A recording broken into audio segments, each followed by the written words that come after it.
السلام عليكم ورحمة الله وبركاته.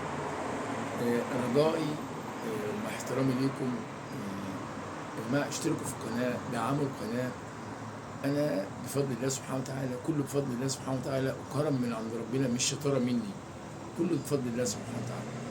الحمد لله الحمد لله رب العالمين، الحمد لله على نعمة الصحة والاهتمام. طبعا يا جماعة أنا مش دكتور، كلام واضح.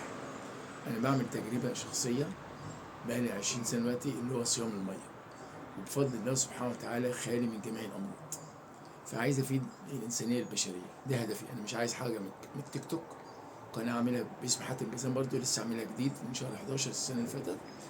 واليوتيوب عاملها من زمان، عملتها قبل كده ولغيتها لأن الناس هاجموني عشان بعمل صيام المية، ودكاترة عشان هم بيعملوا بيزنس فلوس. أنا مش عاوز حاجة، أنا بفيد الناس. الحمد لله صحتي حلوة، وشباب 59 سنة، يعني في شهر 10 جاي 60 سنة، بلعب كورة، مشترك في سباق الجري لحد وقتنا هذا.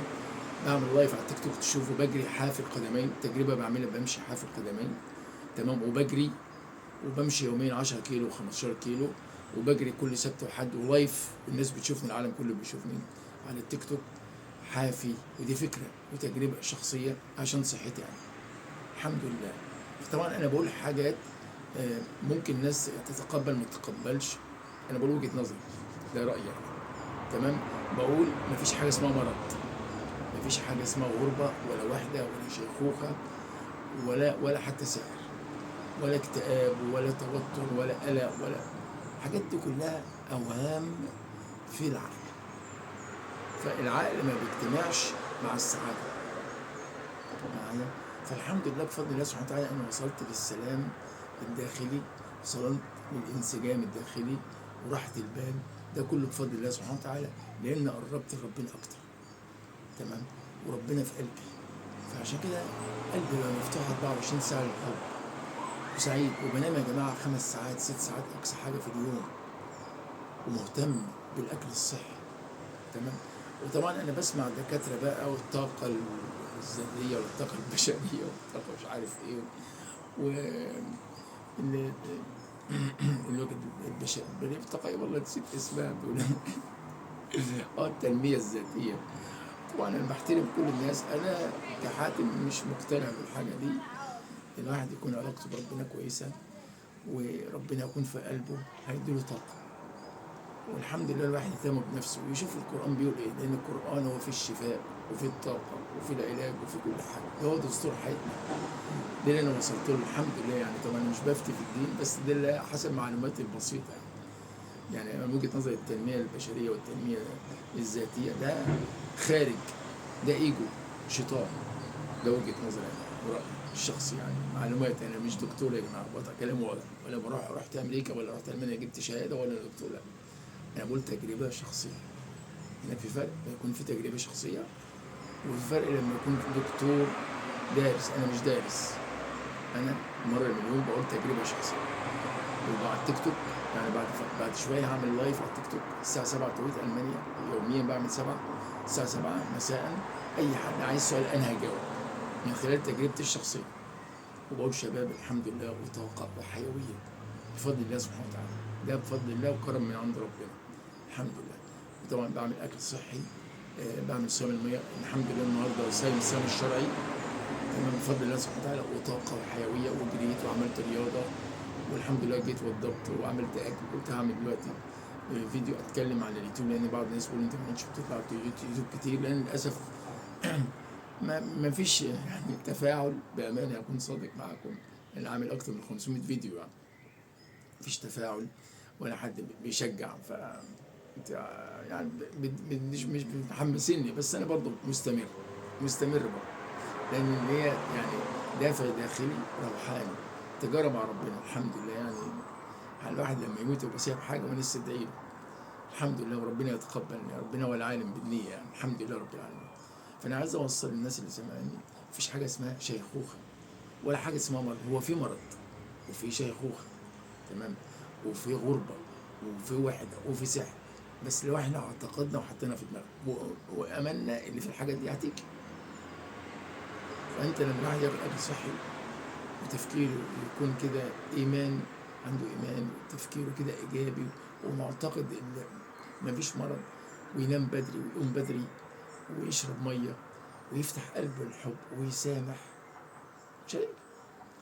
المرض بيجي من ايه؟ من الستريس والحقد والاكل غير الصحي والنوم متاخر وشرب مش عارف ايه وبتاع.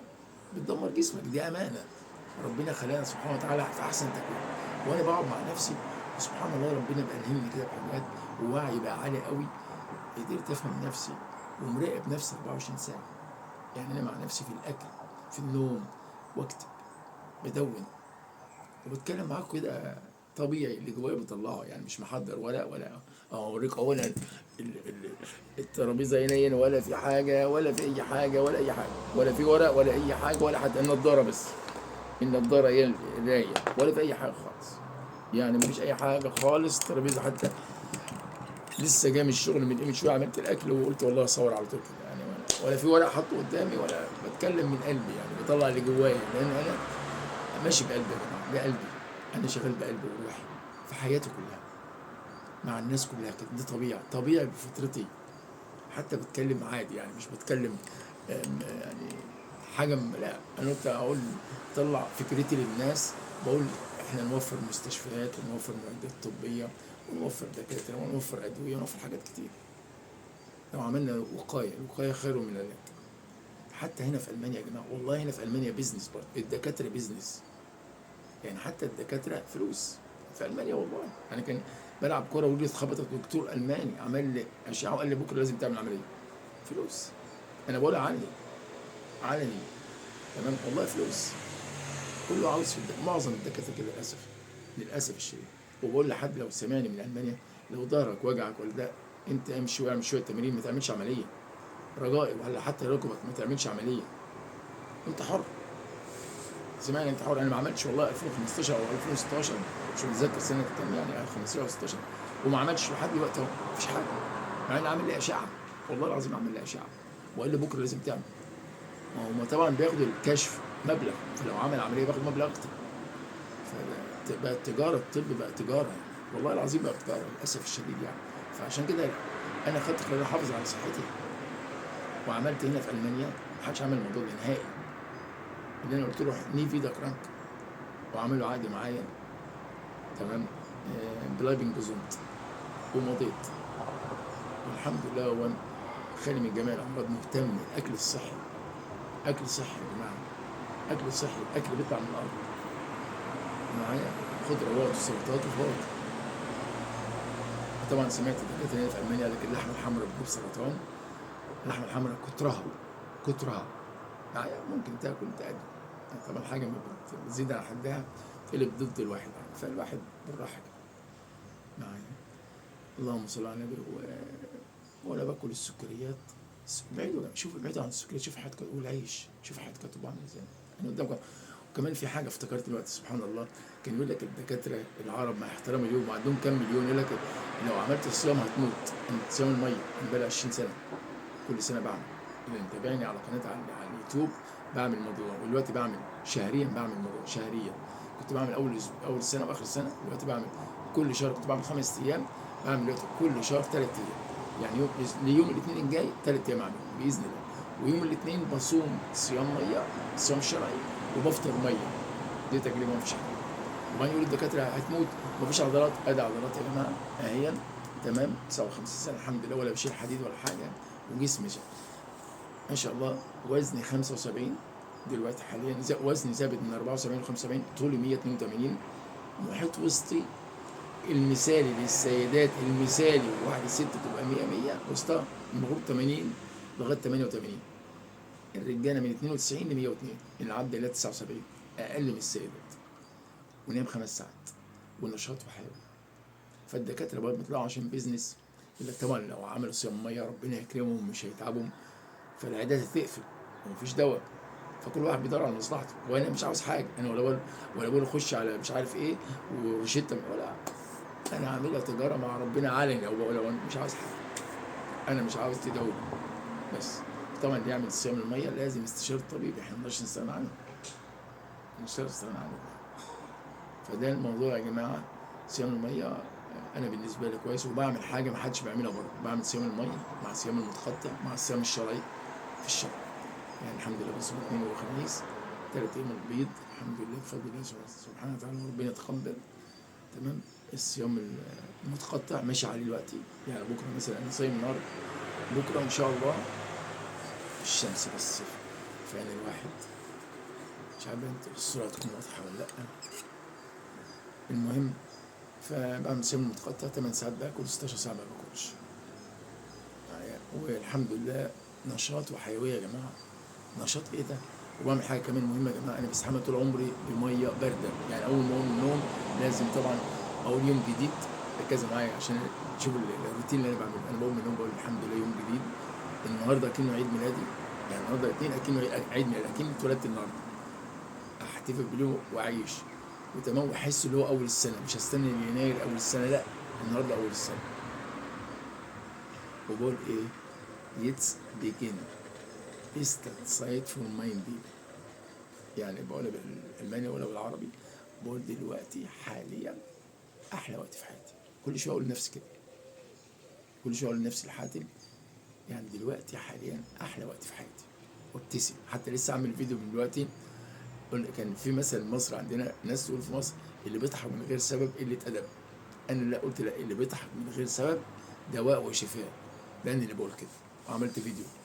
هتلاقوا كلام بقوله والله العظيم على التيك توك او على اليوتيوب قليل يقول الكلام ده. انا مش عايز مصلحه، يعني اللي بيطلع على اليوتيوب يقول لك فيديو تعالى اعمل لك كورس وبعدين اعمل كتاب، ليه مصلحه؟ عايز فلوس وما شاء الله عليهم. هذا انا مش في كده، انا تجربه شخصيه وعايز افيد الناس، ويعلم الله سبحانه وتعالى بس، لان ربنا سبحانه وتعالى انا عاوز ايه؟ صحتي حلوه الحمد لله بفضل الله سبحانه وتعالى، مرتاح البال الحمد لله، احمد الله سبحانه وتعالى، ده كرم من عند ربنا مش شطاره مني، واحمد ربنا على نعمه الصحه وراحه البال. الانسان الذكي عاوز ايه؟ او الناجح او الفالح عاوز ايه؟ يكون مرتاح ومستمتع، والحمد لله صحته حلوه الحمد لله، نحمد الله، اكتر من كده مش عاوز. دي رضا، لان السعاده في الرضا، السعاده جوه الحمد لله. دي رحله، دي مش حاجه بنوصل لها. فالناس عاوزه سعاده لما اشتري بيت ولا مش عارف ايه، لا انا الحمد لله موجوده جوه الحمد لله يعني موجوده، وبضحك في اليوم ازيد من 500 مره، يعني في اليوم الواحد يعني كل شويه الواحد يضحك من غير سبب، بسبب اضحك. والضحك ده شفاء. لو ازعل ليه؟ ابقى غبي لو زعلت، ولا اضيع وقت تلفزيون ولا تمثيليه ولا الكلام ده فاضي بالنسبه لي، كلام هايف. انا عشان اضيع وقت في التلفزيون عشان ايه يعني؟ استفيد ايه من التمثيليه ولا ماتش؟ فانا كنت انسان واعي عارف انا بعمل ايه، الوقت بكتب هعمل بروجرام معين واللي بعد ربنا، يعني بعمل عليا واللي بعد ربنا، ما بحسبش ولا بقول ليه وعشان فعشان كده مستمتع وسعيد بفضل الله سبحانه وتعالى. فانا قصدي يا جماعه مفيش حاجه اسمها مرض. خشوا معايا على التيك توك، خش فينا كمان تمام، واسالهم وانا هجاوب، انا هجاوب معلش، يعني اذا كنتش بجاوب والله، يعني لسه جاي من الشغل طابخ، انا قاعد لوحدي ورغم ذلك سعيد، خلي بالكوا سعيد، يعني مراتي في تونس لسه، ربنا يسهل دعواتكم بقى اللي ربنا يوفقهم تيجي ان شاء الله، واولادي بيجوا يقولوا لي في البخل هنا مع امهم هم اولادي، ففي السبت لما حد بيجي يقعدوا معايا من الاثنين للجمعه وبقى لوحدي، وبرضه سعيد مش حاسس بغربه. ليه؟ لأني بحب حياتي، مش كده بس، بحب ربنا ومع ربنا، فربنا معايا واللي معاه ربنا ما يحسش بغربة، يحس بغربة. فالناس اللي بتطلع على التيك توك أو اليوتيوب احنا تعبانين غلبانين، لا أنت ما بتحبش نفسك ولا مقدر نفسك ولا بتحب ربنا. والناس اللي عندها خوف ووسواس، الخوف ده يا جماعة فكرة، وعكس الخوف الحب. حب ربنا وحب نفسك مش هتعرف خوف، فكله فكرة، كله أفكار، حاجة أنت معتقدها وحاططها في دماغك بس. دايما الناس اللي دايما عاوزة 100 اسبسي 100 عاوز هيفضل كل شويه انا عاوز هيفضل طول عمرك عايز. اخدت شهاده كده عايز شهاده اكتر، اخدت اشتريت عربيه عايز عربيه احسن، اشتريت بيت عاوز بيت احسن، عملت مبلغ كذا عايز اكتر، دايما عاوز وبرضه مش مبسوط. مفيش رضا، السعاده في الرضا داخلي. فانا كل كلامي جوه، لان احنا روح جوه جسد، احنا روح داخل مش جسد داخل الروح. فمعظم العرب عايشين على الجسد، شايف شكلي، شايف فلوسي، شايف عربيتي، شايف منصبي، ده كله وهم ودور وجهه نظر. الإنسان لما يكون شغال على روحه، لأن إحنا روح مش جسد، والروح ما بتموتش، يبقى إحنا ما بنموتش، الجسد والنفسية اللي بتموت، مش كده؟ تمام، يبقى الروح كمان ما بتشيخش، يبقى احنا مش هنشيخ. انا عايز حد يخش لي ويسال، انا عايز حد يسال ويخش ويسال على التيك توك، هجاوب على اي حد. وانا بقى اتحدى اي دكتور او اي عالم يخش لي عن الكلام بتاعي. انا مش دكتور، بس الكلام انا بقول تجربه شخصيه عن الكلام في تجربتي الشخصيه. انا بقول احنا المفروض لا نمرض. طبيعي في ناس بتمرض ماشي، بس طبيعي لا نمرض لو اهتمينا بالاكل الصحي وبالرياضه والنوم بدري والهواء والطبيعه. طبيعه يا جماعه، طبيعه. وانا بعمل تجربه ماشي حافي، اول عربي في المانيا يعمل الموضوع، محدش عمله. يعني كنت اول مصري في المانيا اعمل صيام الميه من 20 سنه، واعرفه من اكثر من 25 سنه ما كانش حد يعمل الموضوع ده. تمام، والناس بقت تعمل، وكان الناس بتهاجمني. دلوقتي بقى كتير بيعملوا، ودكاتره حتى. دلوقتي بعمل تجربه في الشهر صيام الميه مع صيام متقطع مع الصيام الشرعي، محدش بيعمل. بعد فتره هيعملوا، ياخدوا الفكره مني ويعملوا. دلوقتي بمشي حافي. طبعا شفت المان بيمشوا، دخلت على جوجل وشفت، وفي ناس عرب شفت بس مش في المانيا هياخدوا برضه الفكره ومش عارف. وبعدين انا بعمل ايه؟ بروح الشغل حافي وباجي حافي، وسبت وحد بعمل رياضه حافي. دي من فتره، دي فكره جت في دماغي كده شعر. الناس قعدوا يقولوا انت مجنون وانت مش عارف ايه، يقولوا انا شيء مقتنع بيه. كل واحد حر، كل ده رايهم هم مش رايي انا، وكل واحد بيطلع اللي جواه. وللاسف في ناس بيشوفوا مثلا على التيك توك او على اليوتيوب ويكون عاجبهم وما يعلقوش. تعرفوا انتوا ما بتعلقوش ليه؟ عشان انتوا جواكم مش ابيض، بلاش الكلمه التانيه، يعني جواكم يعني مفهومه، يعني مش عايز اقولها. فانا نفسي حد ما بشوف فيديو عجبني بعلق ايه المشكله يعني؟ ما دام عجبني وكلام هيفيدني ليه ابخل؟ لا، في ناس كده في جواهم يعني، بلاش الكلمه عشان ما بحبش اقول كلام سلبي. فربنا يهدينا جميعا. وارجع يا جماعه للموضوع اللي في المانيا. رجائي ما تعملوش لو ركبك وجعاك وما تعملش عمليه، ولا ركبك ولا في ظهرك، ولا شويه تمارين. والناس اللي بتاخد دواء يا جماعه، الدكاتره يقول لك ايه؟ خد دواء. الدواء يا جماعه بيدمر جسم الانسان. الدواء بيدمر جسم الانسان. يعني المسكنات والمضاد الحيوي، فشل كلوي، الكبد والكبد بيدمر. طب ليه؟ طب ليه؟ صحتكم يا جماعه بالدنيا. فرجائي نام بدري. والله قله النوم يا جماعه دي، اللي انت ما تنامش بدري، تنام متاخر، ده بيدمر جسمك. هتلاقي شكلك كبرت ونفسك تعبت. واللي بيشربوا سجاير، الكولاجين يا جماعه، صحتكم بالدنيا. والفراغ بقى، الفراغ هنا والتلفزيون مش عارف. الحمد لله بحمد الله سبحانه وتعالى. التلفزيون اللي عندي خلاص لغيته من حياتي بقالي كتير، عشان كان من ضمن السعاده اللي عندي ما عادش بتفرج على التلفزيون. والله من ضمن السعاده ما عادش بتفرج على التلفزيون. سبحان الله. الحمد لله رب العالمين. فنعمه من عند ربنا الواحد يعرف قيمه الوقت، قيمه الصحه. الواحد يقول يا رب دايما مع ربنا. من يتوكل على الله فهو حسبه ان الله بالغ امره. ربنا نكون معاه وندعي دايما، مش نطلب، ندعي. ان شاء الله ربنا يستجيب. انا معايا كده والله، عندي مشكله والله سبحان الله تتحل. ما عملش حاجه، هو اللي خلقني الحمد لله. عشان كده يا جماعه ما تبخلوش على القناه. لو انت شفتني اول مره اعمل، عشان انا عايز القناه تطلع فوق، لان انا بفضل الله سبحانه وتعالى عايز الناس تبقى صحتها حلوه. ولقيت حتى وزاره الصحه او الناس المسؤوله عندها مستشفيات، والله توفروا حاجات كتير. بدل ما عايزين نبني مستشفيات، تبني ايه؟ هنبني عشان الناس تبقى، احنا مش عايزين الناس تبقى، عايزين نبقى وقايه خير من العلاج. نوقي الناس ما يتعبوش، وهم بقى حرين، كل واحد حر. احنا نعمل اللي علينا والباقي على ربنا. بس الناس يكون عندها وعي. الناس ما فيش للاسف، يعني ما فيش معلومات وما فيش وعي. ربنا بقى يشفي كل مريض يا رب. فاللي سامعني حتى لو انت مريض تقبل واضحك واستمتع. خش عند حتومه وان شاء الله ربنا هو الشافي باذن الله. مفيش حاجه بالله على ربنا، قادر على كل شيء. فنقول يا دايما يا رب يا رب يا حي يا قيوم، يا حي يا قيوم برحمتك نستغيث. يا رب اصلح لي شأن كله يا رب، كل المسلمين، ويكرمنا ويصلح حالنا يا رب. مش حل مني ما تروحش بقى يقول لك طاقة وتنمية بشرية وتنمية ذاتية وطيخ وقانون مش عارف ايه قانون ربنا. هو ربنا الروح القلب، نفتح قلبنا للحب، تلاقي نفسك سبحان الله سعيد ومبسوط وبتضحك وحالتك وصحتك حلوة. لا مش محتاج حاجة. هو القرآن في كل شيء شفاء وعلاج. الحمد لله رب العالمين. فما تبخلوش يا جماعة. تمام. وشجعوا حطونا على اليوتيوب والتيك توك، خشوا واشتركوا وتفاعلوا واسألهم يا جماعة، اسألهم. أنا هجاوب والله بتجربتي. أنا قلت أنا مش دكتور، دي تجربة شخصية. بقول لكم أكتر من كده إيه؟ صحتكم الصحة. حاولوا شوفوا الشاب 59 سنة شاب. أنا بقول شاب، أنا بقول عندي 20 سنة. أنا قلت الشباب طاقة مش سن في البطاقة. يا ريت توصل. بحبكم من كل قلب. ما تبخلوش يا جماعة بالتعليق والإعجاب، واسأل وأنا هجاوب. ماشي. لا إله إلا الله. السلام عليكم.